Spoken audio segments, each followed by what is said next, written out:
The team that you're trying to chase down is fun. I mean, we should embrace those challenges and embrace the opportunity to be in this spot. Guessing with Nelly, you're not thinking triple off the bat. I thought maybe it was going out. I mean, he scalded that ball. I didn't look up to the metrics or anything, but I was hoping it was gone. But next best thing happened. Does Friday night ever enter your mind, thinking realizing that you thought that ball was gone too? I did not think about Friday night. No.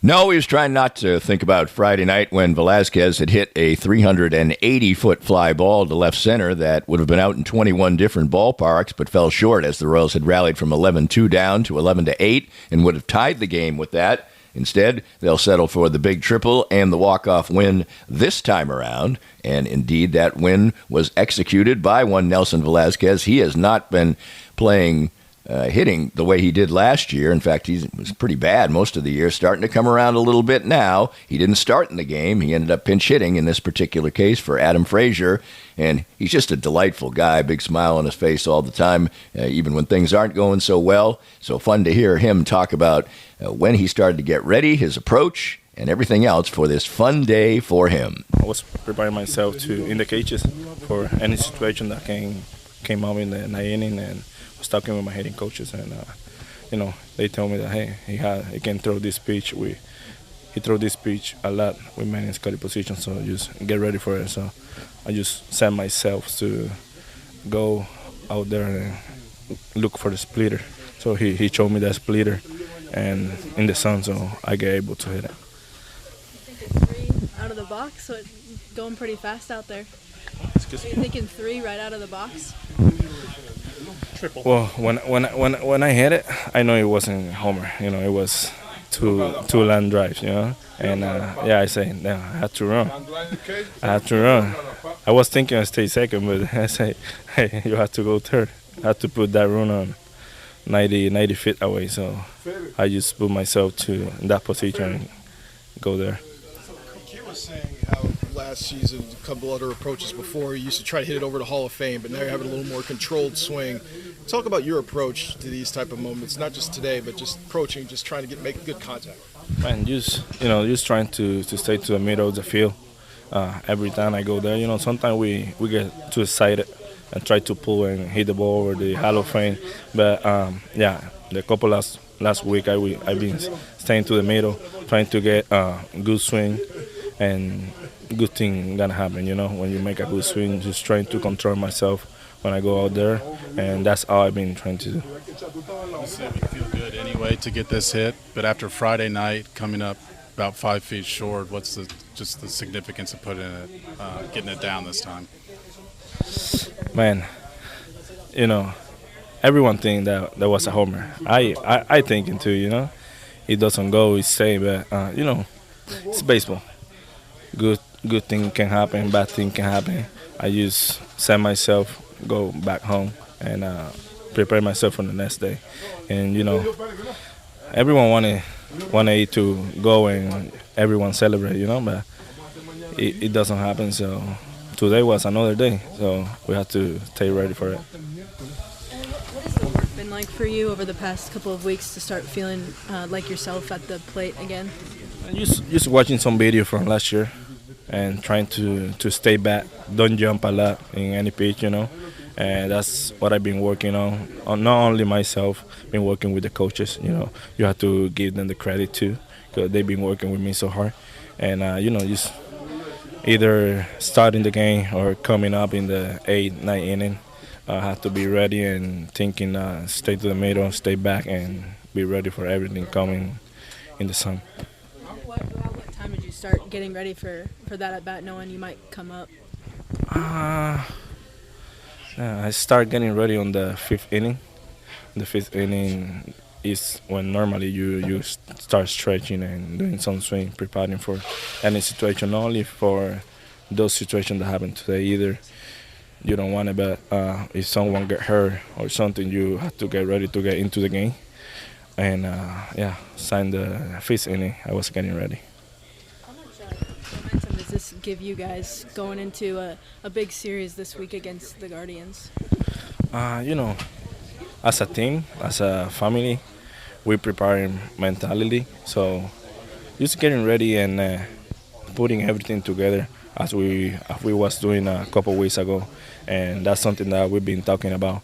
And sometimes you don't gonna win every game, but either way you have to stay together the night in the 27 hours. So when we put everything together, it put ourselves in a good situation when we're out there. So I think when we talk, when we stay together as a group, as a family, we do everything we want when we're out there. Velazquez obviously isn't a speedy guy, but he got the triple. The play was boxed around a little bit by the center fielder, who actually is a good player, Merrill, in center field, but he tried to go all the way to the wall. The ball bounced away, made it a triple. That meant there were nobody outs. Really not that much pressure on Nick Lofton. I thought that he had not busted it enough on a double play ball earlier in the game, but he ends up being the hero. And as mentioned, the first walk-off of his career, and just another part of the feel-good day at the ballpark on Sunday for Nick Lofton. Wanted to get a pitch up that I can handle, put a good swing on it, and get something in the outfield. So definitely got a pitch up and gave it my best swing. What is the emotions like when Nelly hits that triple, to see him slide into third and kind of know that the game can be on the line for you? Yeah, that's huge. It's huge for our team. What Nelly has done throughout the season has been spectacular. He has that act for getting those extra base hits, man, and that was huge for this team because we've shown a lot of resilience throughout the series, and for it to finally come into fruition this game was huge, and I just wanted to be able to get the job done. That was not just the series, but a lot of late innings this season. How would you sum that up? Yeah, no, it's been unbelievable. I mean, that's just what we show as a team. We're very resilient. We don't give up until that last out. Did you feel like today's game was more important than maybe just any other game because you guys have been scuffling a little bit, and for the way to turn it out, was it that much more satisfying? Yeah, no, absolutely. We weren't able to get some wins a couple series already, and it's huge when we can get a win today going into a big series against Cleveland. What's that like for you? I mean, the team hasn't played a big series in a while. Now it's June. You're playing against the first-place team. That's pretty good. Pretty good stuff. Yeah, no, and we're excited for it. We're ready for it, and we're prepared for it. And, we're just going to continue to play our best baseball that we've shown all year. So the day off today is a lot more enjoyable for the Royals as they head to Cleveland for a series that's Tuesday night, Wednesday night, and Thursday afternoon. The Guardians are now up 4 games on the Royals. They actually lost a game yesterday, so the Royals did pick up a game. So they can't make it into first place. This looked like it might be a showdown series for first place before the Royals didn't have a great homestand, and the Indians just the Guardians. I'm probably going to do that until I pass away from this earth. The Guardians have been so hot, and that'll be part of our baseball roundup, which will come your way next, along with the rest of the stuff. But the Royals feeling good. They get a second win. They really could have gone 0-8 in their last 8. They kind of rallied for a couple of the wins, including yesterday. Nice crowd at the ballpark, over 20,000. Beautiful day. And for those that hung in there, which was most of the fans, I have to give them credit. When it was 3-1 and the Royals hadn't done anything offensively, probably would have been easier to pack up and head out. They didn't. They were rewarded with the walk-off win, and now we have some real fun summertime, almost, showdown baseball between the top 2 teams in the American League Central. Part of the world of baseball that we'll check out to start off segment number 2 coming up. And we've got golf, we've got soccer, we've got the NBA, Chiefs OTAs a little bit. Basically just the Chiefs are having their OTAs again this week, so you'll get to hear from some of the boys. Anyway, all that, a little bit more, as I take a little break, sip a little hot water, and get right back to you on Monday Musings, Danny and Friends Sports Wrap, presented by ASFCA. More of Danny's Reasonably Irreverent podcast after this. We're here at the 23rd Street Brewery with Matt Llewellyn. And Matt, basketball's over, football's still a few months away, but there's always fun to be had at the 23rd Street Brewery. Absolutely. We've always got something going on here. The games are always going on. It's a great place to come enjoy everything out on the patio. Beautiful scenery out there. Great beer. I've got a great brewer, great food. It's always fun here at the brewery. And the atmosphere is great and friendly and warm, too. We always want to make sure you're a lot happier when you leave than you were when you came in. Always fun here at the 23rd Street Brewery at 23rd and Castle. Make sure to come by when you're in Lawrence. Cinematic Visions has been an affordable solution for professional media production in Kansas City since 2003, offering award-winning video production and creation, as well as a wide array of digital and social media management services. From planning, scripting, filming, editing, and post-production, to delivering your product to a watching world, Cinematic Visions will provide professional and affordable services for you and your business with the necessary return on investment to make it all worthwhile. Cinematic Vision's goal is to unlock the power of storytelling through video and a strong online presence for your company. Beyond the numbers, they want to inspire and evoke your clients to feel and act.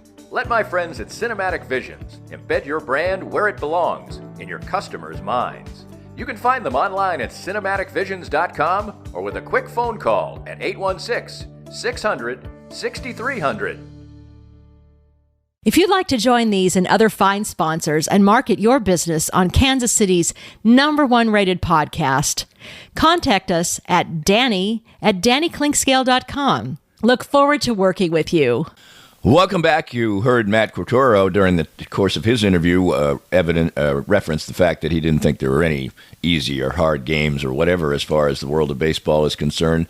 Yeah, that's true, but if you're playing the White Sox, it's a whole lot better than playing the Dodgers. So to come full circle on the Royals before we go around baseball, this kicks off a 4-series stretch of at Cleveland, against Seattle here at home for 3, against the Yankees here for 4, and then on the road against the Dodgers, and actually followed by 2 more road series. So pretty tough stretch for the Royals. By the end of June, we should have a further pulse check on the Kansas City Royals and see if they're still really, well, it would be hard for them to play. They've done so much good work, 11 games over 500 now. It would be hard to get themselves into too much trouble, but they might be sort of either falling back towards 500 or stabilizing right about where they are now, which would be just fine. Baseball this year really features a handful of really excellent teams that are playing high percentage winning baseball, 2 or 3 teams that are just awful, and most of the rest of the teams are in the mix, in the middle. There's so many teams that are just within a couple, 3 games of 500 above or below that right now they can still think of themselves in any way they like. Maybe they're a little bit disappointing if they expected to be rollicking along, but nobody is getting themselves, with the exception of teams that were expected to be really bad, in positions where they can't think that a nice run of games like winning 10 out of 15 or something like that puts them in a good position. No need for that for the Yankees, who've won 5 straight. They're almost playing 700 ball. They've opened up a 3-game lead over the Orioles, even though the Orioles have won 8 out of 10, which the Yankees have too. So they are 2 teams that are going to be in the playoffs, and their battle is for the importance of finishing first. And there is some importance in that, obviously, and not having to play another series. So the Yankees up 3 on the Orioles. The Red Sox are one of those teams that sort of bobbles back and forth between a game or 2 under 500, a game or 2 over 500, or where they are right now, which is dead on 500. Tampa's been disappointing. Too many injuries, too little offense. Their offense was good last year, not so much this year. But they're another one of those teams, same category, just like them and the Blue Jays, who are down at the bottom of the American League East, a couple of games under 500, but probably still thinking that they can make a bit of a run. In the Central, as mentioned, it's the Guardians, winners of 7 of their last 10. The Royals have dropped 3 games further back during that stretch because they've lost 6 of 10, and of course 6 of their last 8. But feeling good, heading to Cleveland to take on the Guardians, 4 games back. Twins have been playing pretty good ball for quite a while. Their season has been quite the roller coaster. They're 7 games over 500, a couple games back of the Royals, and playing .560 ball. Tigers have fought back with 6 wins in their last 10 games to draw within a game of 500, and the White Sox have gone back to being dreadful. And they have lost 11 games in a row. And you know, when you listen to this baseball roundup, we reference the 62 Mets and their .250 winning percentage, which set the all-time record when they lost 120 games. Well, that's right where the White Sox are now. 15-45. They've won a quarter of their games. That is not good at all, and losers of 11 straight. The Mariners have gotten it going out west, and they are the only team out west that is over the 500 mark, and they have a healthy 4-game lead on the Rangers, who continue to tread water. The defending champions are 5-5 in their last 5 games. And the Astros are 8 games under 500, the defending American League champions, as they are, actually multi-time champions, not the American League champions last year, but obviously they